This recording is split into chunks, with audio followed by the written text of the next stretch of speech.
প্রিয় দর্শক, আজকে আমরা জানব রিজিক বৃদ্ধির 10টি গুরুত্বপূর্ণ আমল। পবিত্র কোরআন ও হাদিসে রিজিক বৃদ্ধির বিভিন্ন বর্ণনা করা হয়েছে। সেগুলোর মধ্যে 10টি গুরুত্বপূর্ণ আমল আজকে আপনাদের বলবো। 1. তাকওয়া ও তাওয়াক্কুল অবলম্বন করা। ক্ষুধাভীতি ও আল্লাহর উপর পূর্ণ আস্থা স্থাপন রিজিক বৃদ্ধির অন্যতম কারণ। ইরশাদ হয়েছে, আর যে আল্লাহকে ভয় করে তিনি তার জন্য উত্তরণের পথ তৈরি করে দেন এবং তিনি তাকে এমন উচ্চ থেকে রিজিক দেবেন যা সে কল্পনাও করতে পারবে না। আর যে আল্লাহর উপর তাওয়াক্কুল করে আল্লাহ তার জন্য যথেষ্ট। আল্লাহ তার উদ্দেশ্য পূর্ণ করবেনই। নিশ্চয় আল্লাহ প্রত্যেক জিনিসের জন্য একটি সময়সীমা নির্ধারণ করে দিয়েছেন।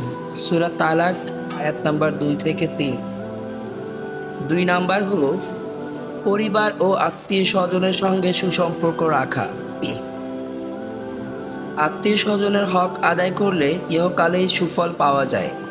আনাস রাদিয়াল্লাহু তাআলা আনহু থেকে বর্ণিত, তিনি বলেন, আমি রাসূলুল্লাহ সাল্লাল্লাহু আলাইহি ওয়াসাল্লামকে বলতে শুনেছি, যে ব্যক্তি কামনা করে যে তার রিজিক প্রশস্ত করে দেওয়া হোক এবং তার আয়ু দীর্ঘ করা হোক, সে যেন তার আত্মীয়দের সঙ্গে সুসম্পর্ক বজায় রাখে। বুখারী হাদিস 5985, মুসলিম হাদিস 4639।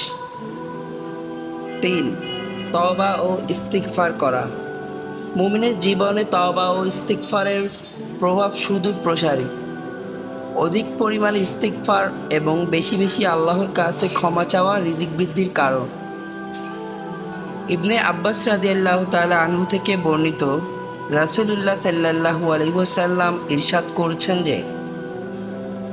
যে ব্যক্তি যে বেশি বেশি ইস্তিগফার করবে আল্লাহ তার সব সংকট থেকে উত্তরণ পথ বের করে দেবে, সব দুশ্চিন্তা মিটিয়ে দেবেন এবং অকল্পনীয় উৎস থেকে তার রিজিকের ব্যবস্থা করে দেবেন। মুস্তাদরাকে হাকেম হাদিস 7677। 4. আল্লাহর রাস্তায় ব্যয় করা। দানে ধন বাড়ে, এটা সর্বজনীন বিদিত।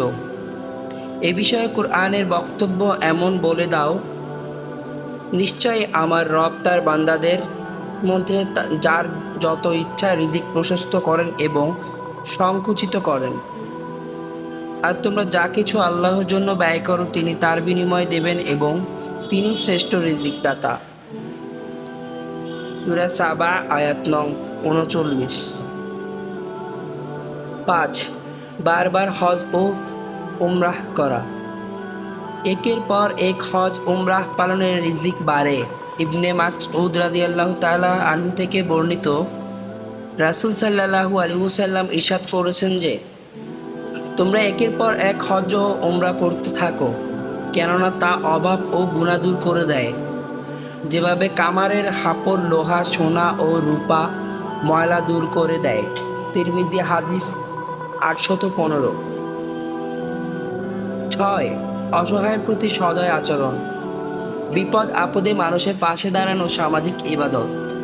মুসআব বিন সাদ রাদিয়াল্লাহু তাআলা আনহু থেকে বর্ণিত, যুদ্ধ জয়ের পর মনে মনে কল্পনা করলেন তিনি বোধহয় তার বীরত্ব সহ্য বীর্যের কারণে অন্যের চেয়ে বেশি মর্যাদাবান। এমন প্রেক্ষাপটে মহানবী সাল্লাল্লাহু আলাইহি ওয়াসাল্লাম তাকে বলেন, তোমাদের মধ্যে থাকা দুর্বলদের কারণ তোমাদের সাহায্য করা হয় এবং রিজিক প্রদান করা হয়। বুখারী হাদিস 2896।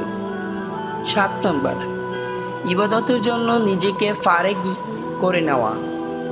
আল্লাহর ইবাদতের জন্য নিজেকে ফারেক করার মাধ্যমে অভাব দূর হয়। আবু হুরায়রা রাদিয়াল্লাহু তাআলা আনহু থেকে বর্ণিত, রাসূল সাল্লাল্লাহু আলাইহি ওয়াসাল্লাম বলেন, আল্লাহ তাআলা বলেন, হে আদম সন্তান, আমার ইবাদতের জন্য তুমি ঝামেলা মুক্ত হও, আমি তোমার অন্তরকে প্রাচুর্য দিয়ে ভরে দেব এবং তোমার দারিদ্র্য ঘুচিয়ে দেব। আর যদি তা না করো তবে তোমার হাত ব্যস্ততায় ভরে দেব এবং তোমার অভাব দূর করব না। তিরমিজি হাদিস 2654। 8, আল্লাহর রাস্তায় হিজরত করা।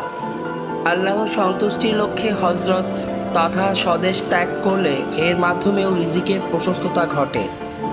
ইরশাদ হয়েছে যে, আর যে আল্লাহর রাস্তায় হিজরত করবে সেই জমিনে বহু আশ্রয়ের জায়গা ও সচ্ছলতা পাবে।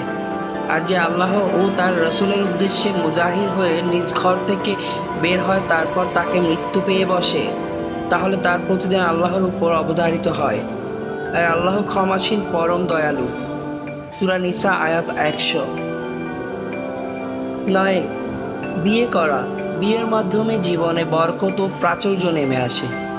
আল্লাহ তাআলা ইরশাদ করেন, আর তোমরা তোমাদের মধ্যকার অবিবাহিত নারী পুরুষ ও সৎকর্মশীল দাসীদের বিয়ে দাও। তারা অভাবী হলে আল্লাহ নিজ অনুগ্রহে তাদের অভাবমুক্ত করে দেবেন।